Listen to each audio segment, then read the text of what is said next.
Vamos lá. Aqui.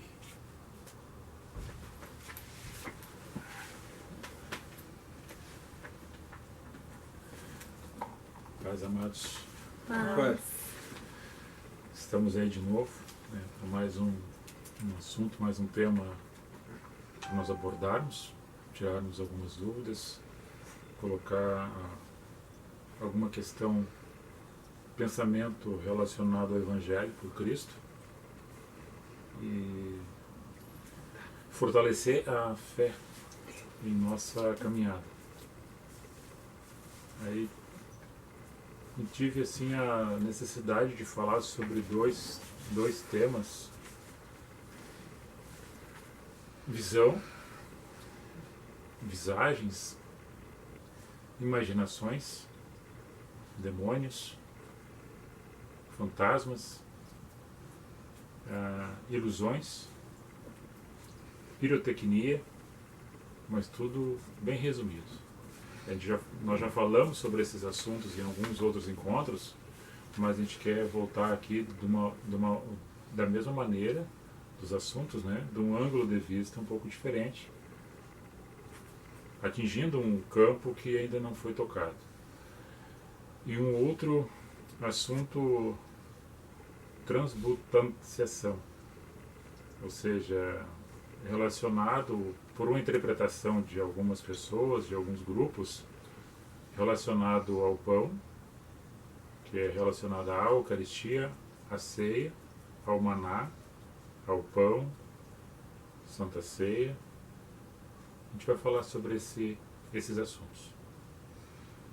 Então hoje nós selecionamos alguns versículos, né, para em cima desses textos trocarmos uma ideia e dar uma sugestão de interpretação por Cristo, caminhando com Cristo, nesse caminho com graça em Cristo. Lembrando que o irmão Celso hoje não está conosco, irmão Zé. Ele está ali colocando som, deve ter bastante trabalho, né, ali numa comunidade, e ele avisou que não poderia estar conosco. Ele é técnico em som, irmão Celso, e sempre dá apoio aí à congregação a qual ele está, dando apoio aos irmãos ali onde ele está junto, fazendo esse trabalho voluntário. E a vocês que nos assistem aqui, um beijo no coração de cada um de vocês. No final nós estaremos orando, fazendo uma oração para cada um de vocês, a família de vocês, os projetos, para que a glória, a paz, a graça esteja em cada família, em cada lar, em cada coração. Então eu vou pedir que a irmã Rose leia seus textos, né? Gálatas, capítulo 1, versículo do 8 ao 9. Mas ainda que nós mesmos, ou um anjo do céu, vos pregasse outro evangelho, além do que já vos pregamos, seja anatema. Como antes temos dito, assim agora novamente eu digo: se alguém vos pregar outro evangelho, além do que já recebeste, seja anatema. Excomungado, quer dizer, seja tirado do meio, seja anátema, seja excomungado, não participe desse assunto, mas porque não está falando a boa notícia que Jesus ensinou. Inventou, fantasiou, mistificou a palavra do Espírito da Graça. As pessoas formalizam, né, e contextualizam textos segundo o entendimento humano, não tendo uma relação próxima com Deus, mas segundo o seu espaço aonde está frequentando, e tem que trabalhar em cima deste espaço, segundo a interpretação dos antigos que trouxeram. Então tem que continuar naquela filosofia, naquela teologia, naquele pensamento. E às vezes Cristo deixa de ser o centro especial dos ensinos para ser um segmento de um propósito humano. Ou seja, chegou um homem e mudou o que Jesus tinha dito. É isso que Paulo está falando. Pode ler o outro, mano? Mateus, capítulo 8, versículo do 28 ao 29. Tendo ele chegado ao outro lado, a terra dos Gadarenos, saíram-lhe ao encontro dois endemoniados, vindos dos sepulcros, tão ferozes eram que ninguém podia passar por aquele caminho. E eis que gritaram, dizendo: que temos nós contigo, Filho de Deus? Vieste aqui atormentar-nos antes do tempo? Nós observamos que, se você ler um texto anterior, Jesus estava no barco junto com os discípulos, passando para a cidade de Gadara. Gadara era uma das 10 cidades pequenas, 10 pequenas aldeias, que era Decápolis, naquela região ali. E ele chega naquela localidade, nessa passagem aí fala dois endemoniados. Em Marcos e em Lucas fala de um, mas na verdade são visões da mesma passagem, do mesmo momento, só que um fala dois fala um, que nem na beira do caminho tinha um cego. Então é ali dois. Mas indiferente que seja dois, que seja um, era uma pessoa que estava. No Evangelho de Marcos, de Lucas, é um diálogo ali que é uma pergunta. Jesus pergunta: como é que é teu nome? Meu nome é Legião. E Legião, trazendo para a tradição da época, que significava 6.000 soldados romanos, ele estava dizendo que ele estava cheio de demônios, essa pessoa. E estando cheio de demônios, Jesus não viu monstros, não viu bestas, não viu rabo, não viu unha, não viu dente, não viu fogo, não viu nada. Ele viu uma pessoa clamando. Mesmo que o demônio se manifestasse nele dizendo que eu tenho contigo, filho de Davi, filho de Deus vivo, veio para cá para nos atormentar.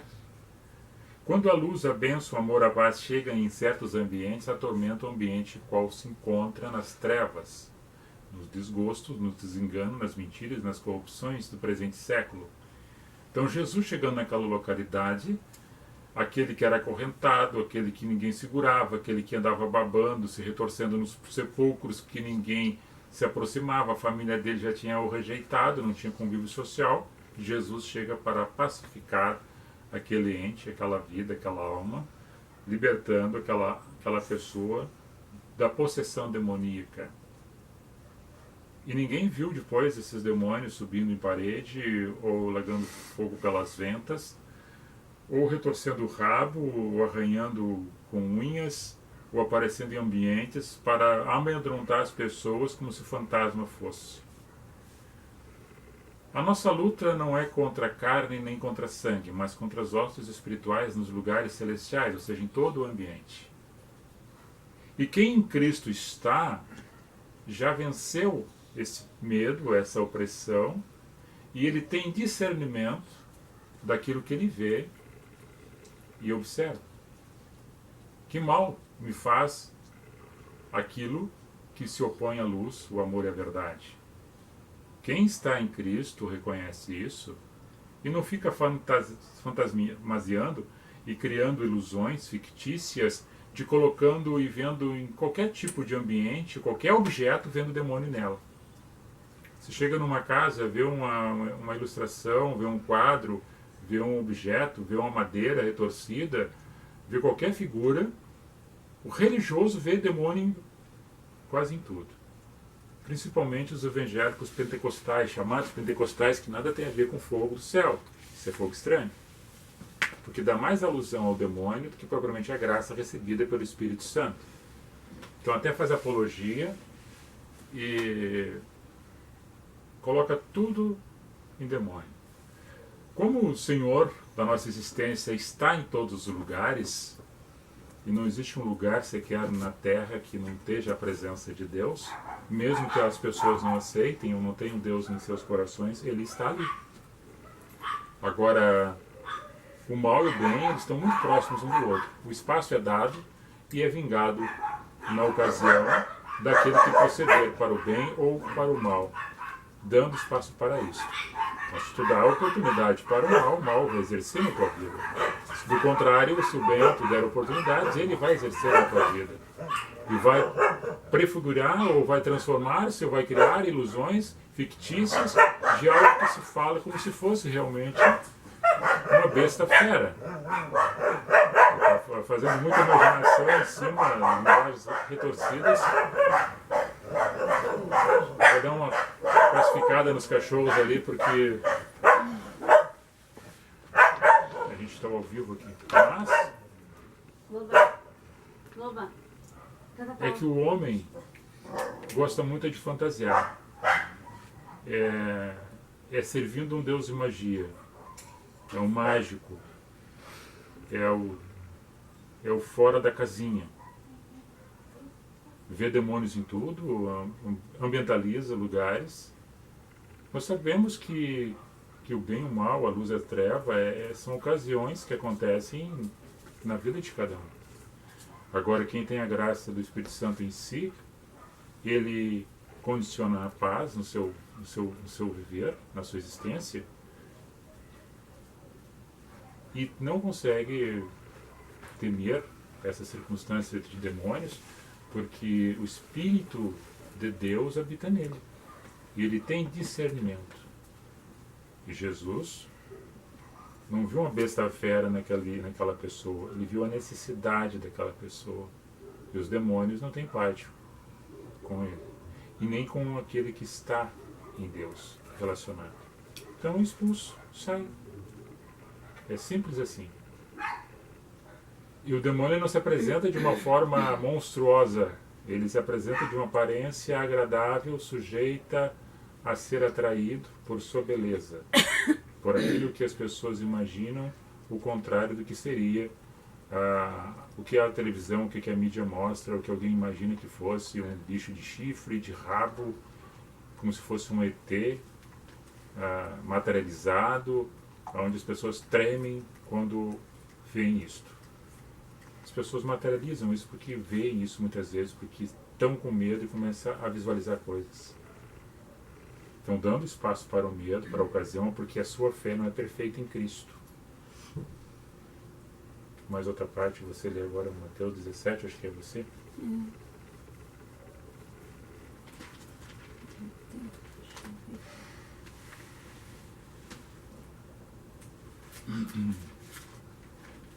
Fechei.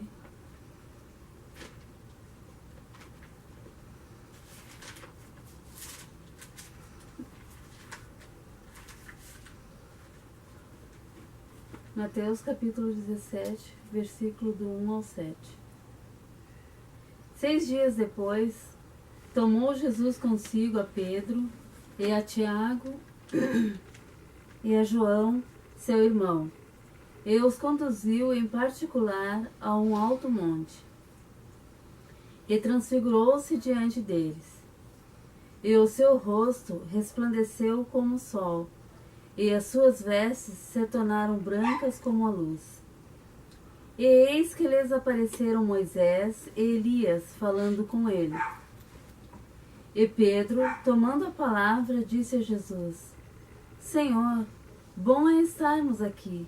Se queres, façamos aqui 3 tabernáculos, um para ti, um para Moisés e um para Elias. E estando ele ainda a falar, eis que uma nuvem luminosa os cobriu. E da nuvem saiu uma voz que dizia: Este é meu filho amado, em que me comprazo, escutai-o. E os discípulos, ouvindo isso, caíram sobre seu rosto e tiveram grande medo. E aproximando-se Jesus, tocou-lhes e disse: Levantai-vos e não tenhais medo. Jesus tinha apartado João, Tiago, Pedro para ir até um local, um aclive, um monte, para ali estar um pouco afastado das comunidades, das pessoas, para estar um momento de reflexão justamente com os seus discípulos, para meditar, para orar. Que a presença do Espírito da Graça era tão grande sobre ele, está também em Marcos e Lucas, no capítulo 9 de ambos os evangelhos, que ele transfigurou-se e ficou todo iluminado com a glória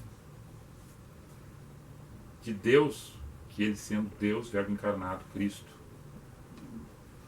E que de uma maneira surgem, que a qual os apóstolos olham, e há um diálogo entre três pessoas, Elias e Moisés. Estão ali. Segundo o escritor dos evangelhos. E eles repetem nas três passagens, os três evangelhos. O Monte da Transfiguração. Pedro, por ouvir o diálogo, a conversa, um chamava Elias, outro chamava Moisés, não era da mesma época, não era do mesmo tempo, estavam ali, e tem aquela visão, e ele diz assim: vamos fazer 3 tendas, uma para cada um. Já pensou se isso vira um rito? Cada vez que a pessoa imagina que está vendo coisas, vamos fazer uma tendinha para cada lugar, para cada coisinha, para cada... Aí vira a questão da religiosidade, o paganismo religioso. Porque agora eu tenho que ir em tal lugar, porque lá vai se fazer presente a presença de Deus, a presença do tabernáculo, a presença de Elias, a presença de Moisés. Pedro, Jesus encerrou ali aquele assunto. Quando mesmo o Pai, em voz e espírito, como trovão, fala: esse é o meu filho amado que me compraz, vou escutar a ele, somente a ele. Não fico ouvindo coisinhas aí que não existem.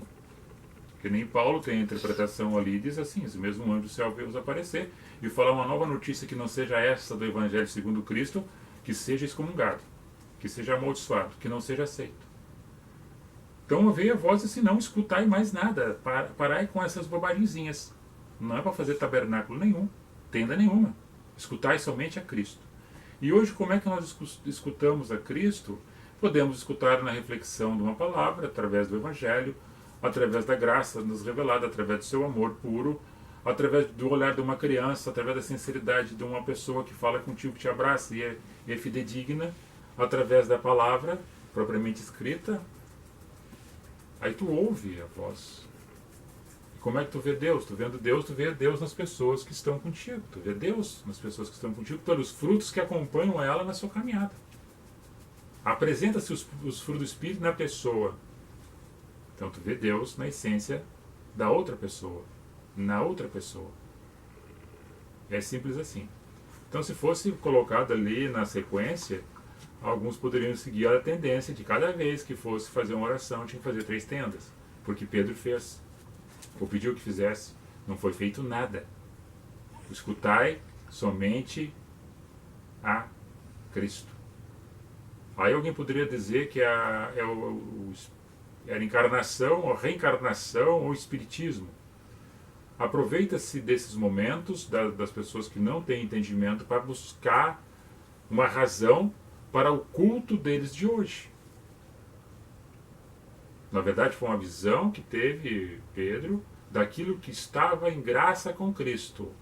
Mas nada tinha mais referência do que o senhorio de Cristo em nossos corações. Santificado deve estar Cristo em nossos corações. E não ficar imaginando fantasmas, ilusionismo. Como lá em 1 Samuel, capítulo 28, onde Saul, perturbado por um espírito, ainda diz, por um espírito do Pai de Deus, na verdade, que na antiguidade ainda não existia a palavra demônio. Então falava do espírito da Pai de Deus. Não, houve um espírito maligno que atormentava Saul. E ele foi buscar uma referência com uma tal de pitonisa, uma bruxa, para dizer para ele alguma coisa que ele não encontrava mais, porque ele tinha se afastado da graça de Deus. E ela pede, ele se veste de mendigo para não ser reconhecido, porque ele era o rei de Israel, e aparece nesse lugar, em Ben-Andor, e pede para que ela suscite alguém dos mortos. Aí tem algum culto aos mortos, e tem um relacionado com o espiritismo, que alguns trazem para essa maneira de interpretação, a qual aquele estava fazendo, a qual quem está em Cristo não faz, Porque não busca nos mortos aquilo que os vivos não conseguem ver. Vai querer ver coisas nos mortos? Mas daí suscita, e segundo o entendimento de Saul, é Samuel, que já tinha morrido, vem estar com ele e fala o que vai acontecer com ele. E ele acredita naquele espírito maligno, que não tem nada a ver com Samuel, mas é um espírito das trevas, que veio do Hades e se apresentou para ele como transfigurado em Samuel. Vocês estão entendendo? A percepção disso aí é que as pessoas dão muito espaço para magia, muito espaço para bruxaria, para o misticismo religioso, para o paganismo, e esqueceram da essência em Cristo. Porque nós lemos aqui a Bíblia do começo ao fim, interpretado para a hermenêutica em Cristo. Não tem outra mensagem que não seja do Evangelho de Cristo desde o começo ao fim. Aí as pessoas falam o tempo todo da lei e o tempo da graça. Sempre houve graça. Deus sempre foi graça, só que as pessoas viviam no tempo da lei. A graça sempre existiu. E a lei é uma graça redentora para aqueles que não entendessem Deus dentro da sua graça. Daí a lei veio como ai para chegar até Cristo. E é assim que a gente interpreta, é assim que a gente entende a essência do Evangelho. Vamos fechar agora com o irmão. No Evangelho de João, capítulo 6, versículos de 31 a 35. Nossos pais comeram o maná do deserto, como está escrito, do céu deu-lhes pão a comer. Respondeu-lhe Jesus, em verdade vos digo, não foi Moisés que vos deu o pão do céu, mas meu Pai vos dá o verdadeiro pão do céu, porque o pão de Deus é aquele que desce do céu e dá a vida ao mundo. Disseram-lhes, pois Senhor, dá-nos sempre desse pão. Declarou Jesus, eu sou o pão da vida, aquele que vem a mim de modo algum terá fome, e quem crê em mim jamais terá sede. Jesus está trazendo uma mensagem para os fariseus, para aqueles que eram religiosos, que ainda viviam no tempo de Moisés, que Moisés foi um grande líder e para eles ainda era esse líder, e que nossos pais comeram do maná que caía do céu, seguindo a Moisés pelo deserto. Mas eles comiam e nunca se saciavam. E era para comer só a porção dada naquele dia. Se pegasse a mais para comer no outro dia, já estava putrefado, ou seja, virava em bicho, não podia comer. Era jogado fora. E caía do céu. Então o homem religioso está sempre procurando o palpável, o visto, o observado. O imaginário tem que ser concretizado para que, se não concretizar e não ver e não palpar, ele não existe. Ele tem que ser materializado.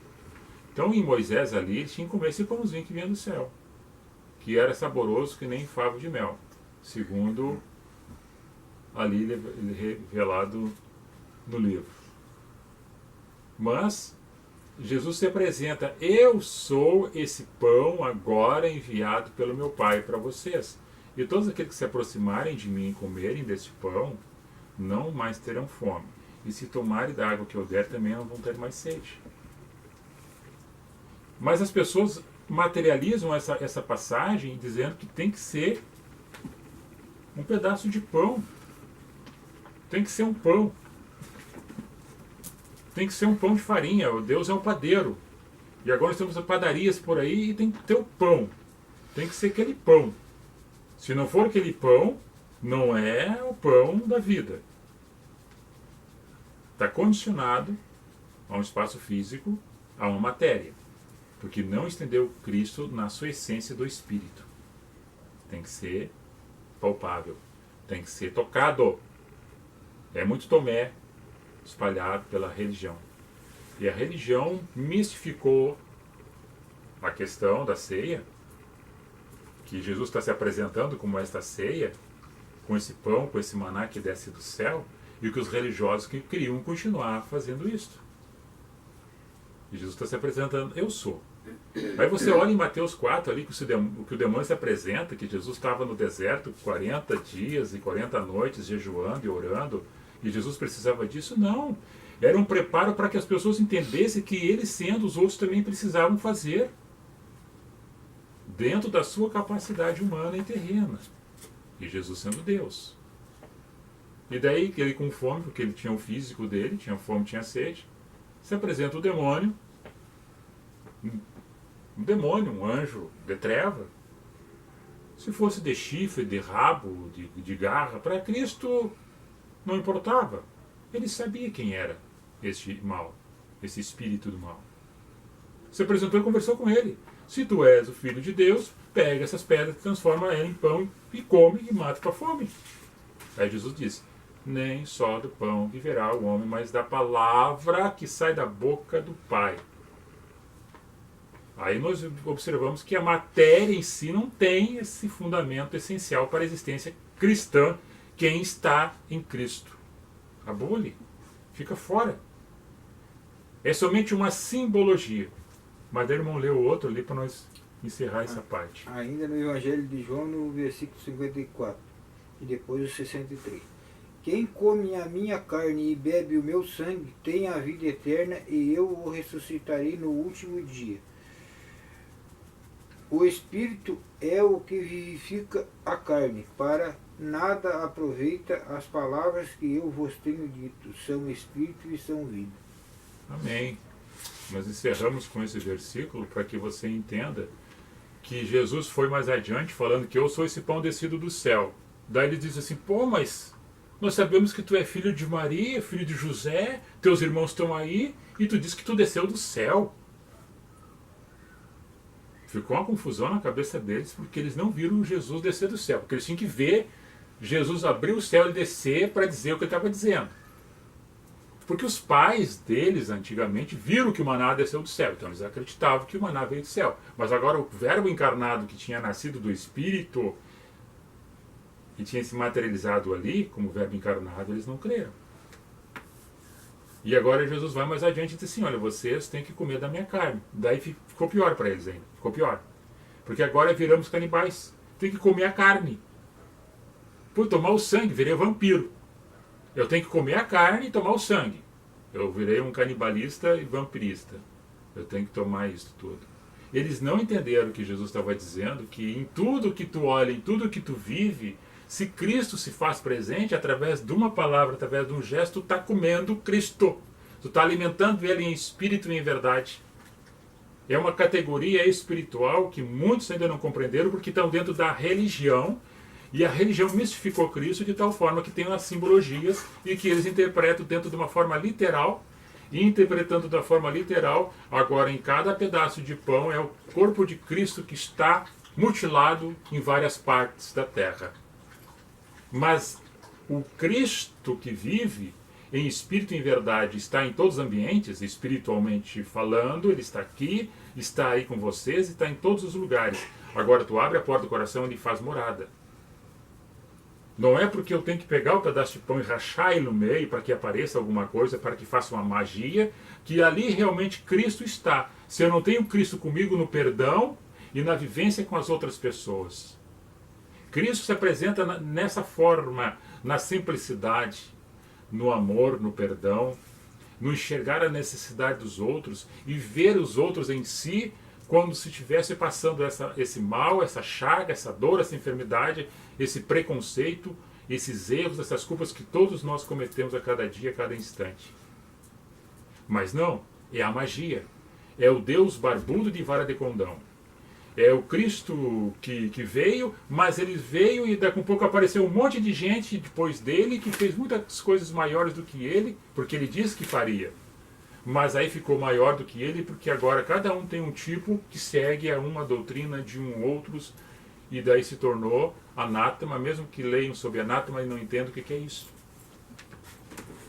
Trocaram a essência da verdade em Cristo, que é o pão, que é o maná descido do céu, da simbologia da sua palavra, do seu verbo encarnado, da palavra amor, da palavra perdão, do abraço, da reconciliação. Ah, se tu não comer desse pão, tu não vai ter parte comigo. Porque se tu não entender o espírito da essência em Cristo, tu nunca vai ter parte com Cristo. Não é o pão de farinha. Não é o pão ou sem o fermento. Não é o pão